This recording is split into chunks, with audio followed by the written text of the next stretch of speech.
G'day everyone and welcome to another wonderful episode of the Warhammer Meta Chasers. My name is Adam Camilleri and I'm joined by Sanguinius, dead, being lazy, on his ass, to my right, and the wonderful Dustin Henshaw. Hello, sir. Hello, how are you? This is your weekly meta roundup, and this weekend we do have the Tacoma US Open, but unfortunately lists are not live, and I was not able to get into the back end, so there'll be no stats for Tacoma, unfortunately. But we do have 4 conglomerated events in singles, and another 4 team events that we've conglomerated as well. So just trying to give you guys a full international snapshot of the meta as it sits in this moment, for it is getting quite spicy out there. If a little solved-ish, you know, there's some obvious problems in the meta. To an extent, yeah. Not as much as like it has been in the past. Like it's a much better than it was still, but we are starting to lean away from the everybody has a chance to. Well, there's a couple that are like you take these if you want to win. Yeah, there's the haves and the have-nots, and we're starting to get a bit stratified, so to speak, or polarized. And yeah, so we're going to be recapping a bunch of different events. But my dude, the WTC list just came out. I was wondering if you had a little hot take for us. Hot take on what? Everybody taking Host of Ascension doesn't really surprise me because they went from a point of like, oh my god, the meta is actually terrible for us with these like Emperor's Children and some of the world leaders out here, to wow, this is perfect. Let's just take this because we're good into most of the good stuff. Like in a span of like 2 weeks. So seeing that many of them is not really surprising. They don't have that many Predators out there anymore, so they're in a pretty good spot. There's a couple Sisters heroes, a couple Green Knight heroes. I like seeing that too. Yep. And what I thought was going to happen did happen. Like I think I said it on this show too. Everybody that was going to play Vanguard Nids went straight to Subterranean Assault. Subterranean. But still, in saying that, looks like they didn't actually capture any additional hearts and minds. Like, doesn't look like any teams kind of pivoted a player after Subterranean came out from something to Tyranids. No, I don't think that's too surprising because it's still something else we talked about on the show too. It is a very datasheet driven codex. So if you're not comfortable or happy with the data sheets, it doesn't matter what attachment will come out for it. You just won't be comfortable with it. You won't be happy with it. But Subterranean Assault is just a better Vanguard. It looks like everybody at the WTC agrees with me. So yeah, 100%. All right, let us jump in and get stuck in. First, we have conglomerated teams events from Italy, Spain, Australia, and New Zealand. And the one in Australia, I'll be playing in tomorrow, my time. So there's 256 players combined over 5 rounds, dude. Tell us what the meta is going to be. The meta there will be, well, everywhere, will be 1 System Battle, 11 Custode, 5 Admech, 10 Astromilitarum, 5 Greatest, and 27 Imperial Knights. Space Marines, there's 12 Adepts Astartes, 10 Dark Angels, 2 Space Wolves, 9 Blood Angels, and 2 Black Templar. Chaos, there's 7 Chaos Space Marines, 13 T-Suns, 25 Death Guard, 9 World Eaters, 6 Emperor's Children, 9 Demons, and 15 Chaos Knights. Xenos, there's 16 Necrons, 5 Orcs, 11 Tau, and 6 Votan. Hive Mind, there's 14 Tyranids. There is still a jump in there, and 6 G's to the Cult. Eldari, there's 2 Drukhari and 10 Eldari, meaning the faction podium is once again technically total of starters at 35, but Imperial Knights really topping it off, taking the first podium spot, like number 1, I think, yet since they came out with the new stuff. I think, correct me if I'm wrong, Death Guard beating them barely, but Death Guard just barely behind them. But it's set, done, it's canon. Necrons way below the stinky cliff at 16, and then Chaos Knights at 15, and Tyranids at 14, making the bottom spot of that podium there. That's there's a couple missing from this. Jet gone. Do you see any that you were expecting to see? Not in particular. I'm not surprised. I mean, 1,000 Suns was one I wouldn't have been surprised was up there. Chaos Knights didn't make it very high either. But Eldari has been coming back in a pretty big way worldwide. They didn't make the cutoff. Good numbers of Tau though, like 11 Tau was actually quite respectable, especially when juxtaposed with their WTC representation, which is very low. I think it's only 4 players taking Tau at the WTC. So this is much higher than that, which I'm very happy to see. And there's over 100 players more than this at the big shindig. What were you mentioning? What did you think was not here? I was looking at Eldari, to be honest, because there has been a huge influx of them, especially at teams, because people have found that they can be geared specifically, I think, with Warhost, not even the Seer Council, but with Warhost to hunt Knights. And obviously, as you see here, Knights are everywhere. Yes, Chaos Knights are still on there, barely making the podium, and then Pure Knights topping it off. So that means like they have their targets, right? And they still have to play to just score points, right? They're still Eldar. Well, there's 42 knight players when you add these together. So 42 people playing knights out of 256 total. So they're making up a huge portion of that. Yeah. And quite a few more. That's 7 more than the total Astartes, if you were to look at it like that. Like if we were to start saying knights is its own little sub super faction. Sure. I mean, at that rate, you could probably include at least 3/4 of the death card lists in there too. Yeah, correct. The Astartes delineation is kind of interesting as well. I have been a little down on Dark Angels. Really? Yeah. Well, especially in teams. In singles, I think they're totally fine. But in teams, I think you can take. Unfortunately, as a Dark Angels player, I think you can do better.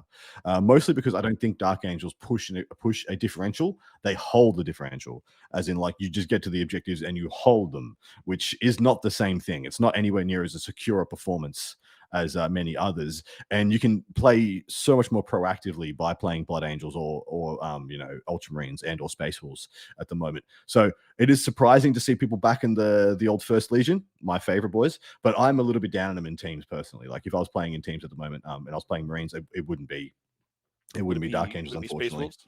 Blood Angels? No, I'd probably go Blood Angels. Blood Angels. Yeah. It's just the easiest, most straightforward, but also hardest to roll, so to speak, hardest to give a bad score to. You're always going to kind of hover around that 10 mark, even in a bad matchup. Yeah, that makes sense. I think other than that, every representation looks pretty much what I expected. There's way more Dark Angels than I was expecting. I didn't emphasize that either, but it's definitely more than I was expecting. The 12 vanilla Astartes, not too surprising. 2 Black Templars starting to sneak in. I've seen more and more Black Templars kind of showing up, though. Yeah, and it doesn't make any sense to me because I think I'm of the opinion Black Templars have been superseded in right now. Templars don't do anything that Space Wolves don't do better. Yeah. Oh, you've got spicy multi-melters on the front of your things, while my Iron Priest just making you shoot more guns. So stolen that identity. You've got 20 mans of guys. Well, I've got 20 guys in Ragnar, and which is kind of way more threatening and lethal than your 20 dudes who can either advance a charge or have a good feel no pain. You can't have both. And then in addition, all 20 of those dudes are, Primaris Adeptus Astartes, whereas, almost half of the Primaris Crusaders is just, lame boys in 4-up saves. Right. Yeah. Yes.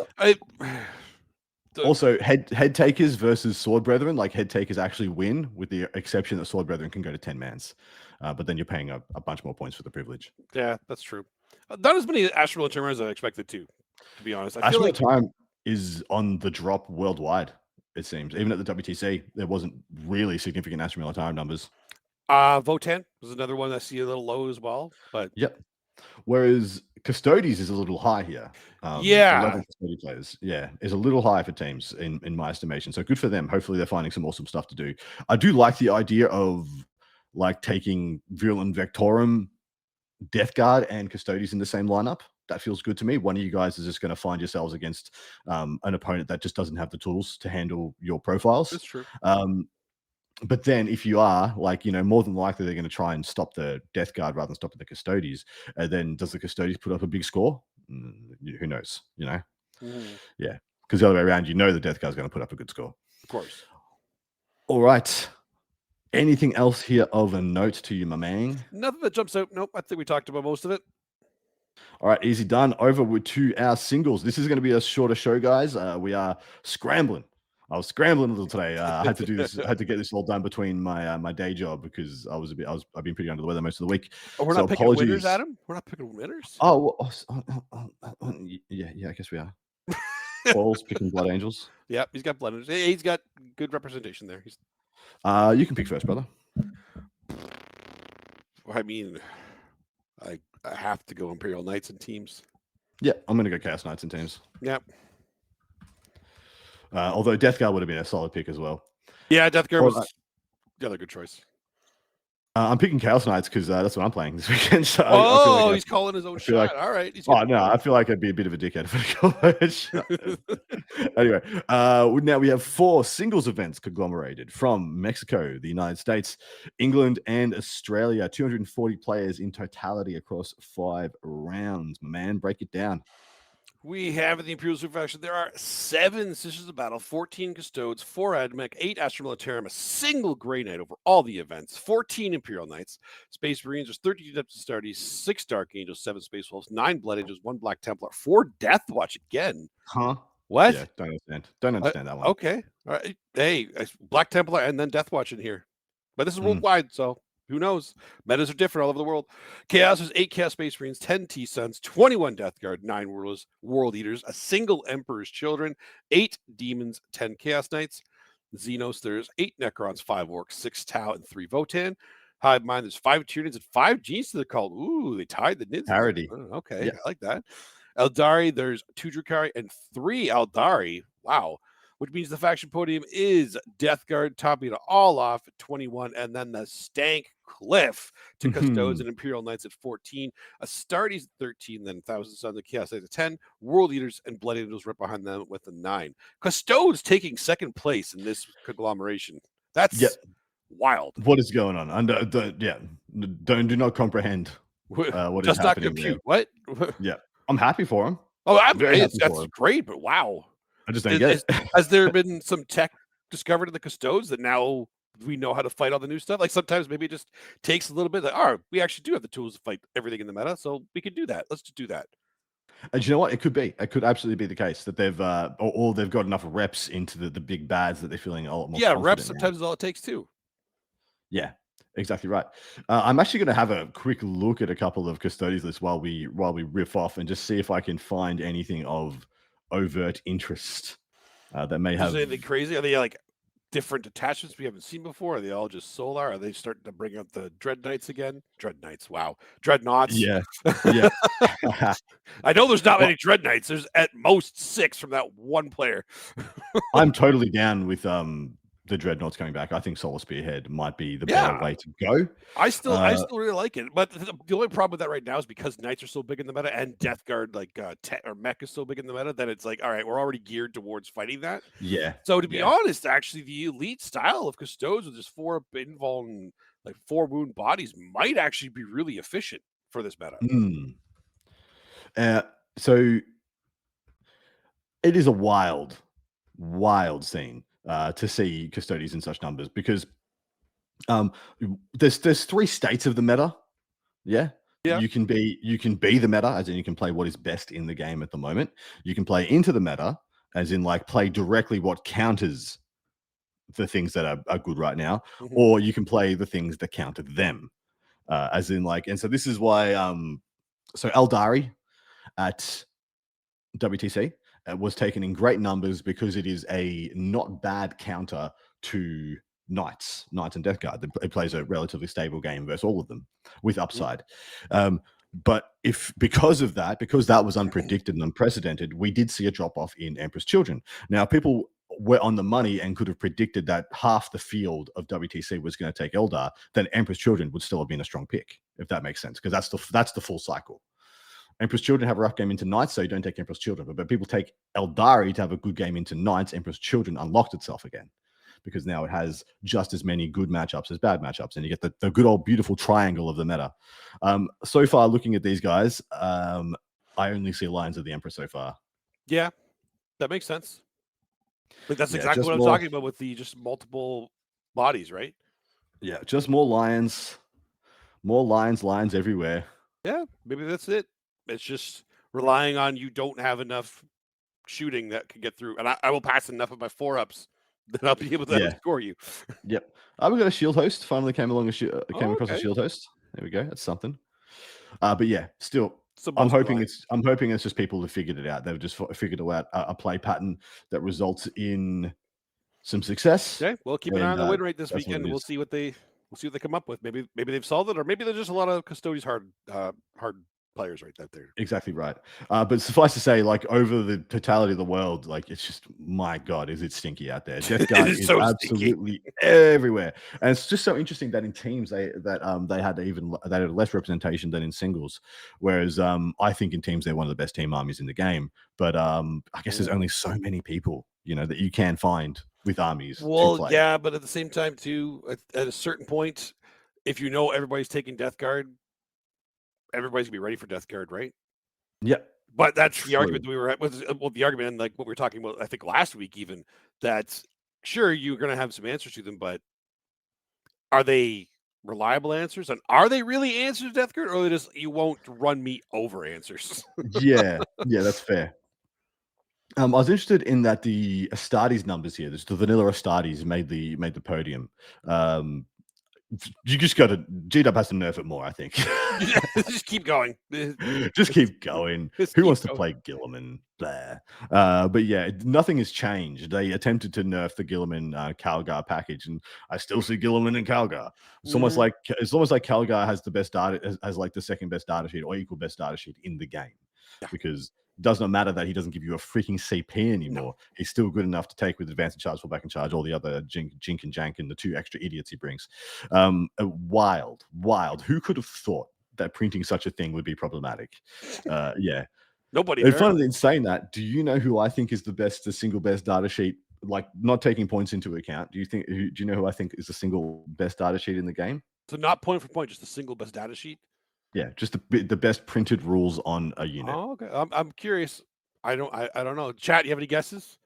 Yeah, we'll see. We'll go and riff off a bit. We'll come back to that in a second. If Chat has any guesses of what you think Adam thinks is the it is a character. I'll let you know. It is a character. Okay, that helps a little bit, but there's a lot of characters. Yeah. Thousand Suns in relatively okay representation, as well as World Eaters, Chaos Knights, and Blood Angels, all with 10 out of the 240 odd players. So not crazy numbers there, but once again, when you add Imperial Knights and Chaos Knights together, we have 24, which would be more than Death Guard. So that is the thing to just be aware of. But it is time to pick some winners, my man. Once again, Paul's getting Blood Angels. Mm-hmm. You pick first this time. I'll go Death Guard this time. Call me shocked. Yeah, I know. Such surprise. Color me shocked. Not that shocked. Not that shocked. And this is singles, so I'll go with Astartes, actually. Very nice. Do we have any guesses thus far? Any guesses? Magnus or Morty, Gilliman? Magnus is a very strong choice. Not quite Magnus. Someone who's, I think, slightly better than Magnus, but only very slightly. Oh, slightly better. Oh, okay. Yeah. Rex, Canis Rex. Not Canis. Strong choice also. No. Any other guesses? Ding, ding, ding, ding. You gotta have it. You gotta have a guess as well. I gotta have a guess as well. Well, my guess is gonna be completely off. Because it's one of the things that I love, but it's point for point, so it's not the same. Yeah. I can't. When you take points out of the equation, I'm talking about the character that does more for their army than anything else. More than Magnus, because Magnus for a long time was the entire army. Yeah, that's true. That's a lot. Wow. Okay. Yeah. Calgar, I think he already said Calgar was his second best. Second. Well, in all honesty, he's probably third, because Magnus is probably second. Oh wow, he just got bumped down another spot. Okay, now I'm really curious of who this is. I gotta try to think of one, but I can't think of anything. Those are my guesses, like Magnus, Gilliman, Canis Rex. I'll just give it to you. Okay. Morven Val. Oh yeah. I was never gonna say Morven Val. Morven Val attached to a unit of Paragons does everything all the time, constantly. Yeah. And unlike Magnus, she flips objectives, which is the only thing Magnus doesn't do. And so that's why Morven gets one little pip better. Wow. Because she plus a unit of Paragons just kills 2 things in the shooting phase. Miracle dice charges and fights something. She uses another miracle dice and like one shot a big knight and flips an objective. It gets a secondary at the same time. She's like the completer, is in my opinion. Well, I'm glad you just told me, because I literally would have never mentioned Morven Val. And it's not that she isn't. It's just I just wouldn't have thought of it. I look at what Sisters would be without Morven Val in it, and it's crazy bad how bad they would be without it. Yeah, there would be so many things they could not do. Like, I could just literally park Deathwing Knights on an objective, and I don't think they could do anything. All right, let us go to the Fuego. So obviously this is our 5th, I think, genre they're covering. We're going into the championships. Playoffs are the best video game ever made, and because this is 3 middle-aged men doing this. It's going to be a lot of retro games. Oh, here, yeah. so you're going to have to accept that. I'm sorry for all you youngsters out there with all your PlayStation 20 and all this stuff. But we're talking like Super Nintendo for a lot of these games. But we're going to be doing one that's pretty popular genre. It is fighting games. We got to get all the top 16 fighting games that are out there right now from the beginning of time until now. And I don't think there's going to be too many newer ones that come out aside from just newer versions of the series we're going to mention. But so unlike probably any other genre apart from the JRPGs that we did, fighting games are dominated by franchises. Yes, for the most part, they are very much dominated. Yeah, and so there's 3 predominant franchises that I can think of. And so we're not going to go specific like games for them. I think we should. I was going to say I think we should. We should allow no more than 2 of each of these. The best 2 of each of these, which would be Street Fighter, Mortal Kombat, and probably Tekken. Although you're missing a couple big ones for me. I know. You're absolutely right. Throughout the other ones. Super Smash Bros. Yep, correct. Soul Calibur. Yep. Guilty Gear. No, don't know what that one is. Really? I'm not that guilty. I don't know what to say. You are guilty of being not guilty. Yeah. So to jump off the top at the first, Street Fighter 2. Yeah, that's fair. Still, I think. Which Mortal Kombat? I'm partial to the OG, the original. I'm very partial to the OG. I think 2 actually was pretty good too. Yep. It was very good. Funnily enough, Mortal Kombat 10 was the most recent one that I played, which is, I believe the most recent one, and was very good. Oh no, actually, the new Mortal Kombat is actually fantastic. I would put 10. All right, we're gonna do first and last on Mortal Kombat. We're gonna go number 1 and number 10. Number 1 and number 10. All right. Should we do another one? One of the more recent ones of Street Fighter? The new Street Fighter. I was gonna say 2. I did Street Fighter 2. Which one would you pick? Street Fighter. Because the only issue with the Street Fighter games is no. There's actually no issue. You pick. Go for it. I was just gonna say 4. Totally fine. Yeah, I don't think you could say the wrong one. No, I don't think there's a wrong answer. Oh no, there is a wrong answer. There is 1 or 2 in there that were actually bad. And do we need to throw out one of the niche Street Fighter-esque games like Marvel vs. Capcom? 100%. We need Marvel vs. Capcom. We do. Marvel vs. Capcom 2 specifically. Must be included. Marvel vs. Capcom 2, 100%. Tekken 8. I'll just say the newest one. 8. Yep, 7 or 8 I would have been happy with. They're both pretty freaking good, apparently. Super Smash Bros, Soul Calibur. I can't believe which Super Smash Bros? Oh, that's actually a really tough one. I mean, I'm kind of the opinion that it kind of doesn't really matter. It's mostly characters. And like the gameplay doesn't change that much. So I'm just it's really when did your favorite characters rock up in? Yeah, which I loved Mega Man. I love Mega Man. So of course you did. Yeah, I do. But I also love Link. So I'm good in any of those games. But I'm just gonna put Super Smash Bros. I don't think we can classify that one. Soul Calibur 5, for sure. Yep, check it on. Punch Dragon. Out. Is that considered a fighting game? Punch Out? Like, which one's Punch Out? Oh, is that the boxing one from Sega? Mike Tyson's Punch Out. Yes. In. Put that. All right, done. On. Tick. I'm putting Mike Tyson's Punch Out. I'm not doing Mr. Dream. All right. Beautiful. Dragon Ball Fighter Z. Oh, hell yes. That game is so fun. So much fun. See, there's a couple of new guys on this. We're not totally. Yeah, see, we got some new ones. Recalcitrance. Kung Fu Chaos. I don't even know that one. Which Tekkens did we put on? We put Tekken 8. Tekken 8. You can check on Tekken 5 as well if you want. Tekken 5. Yeah.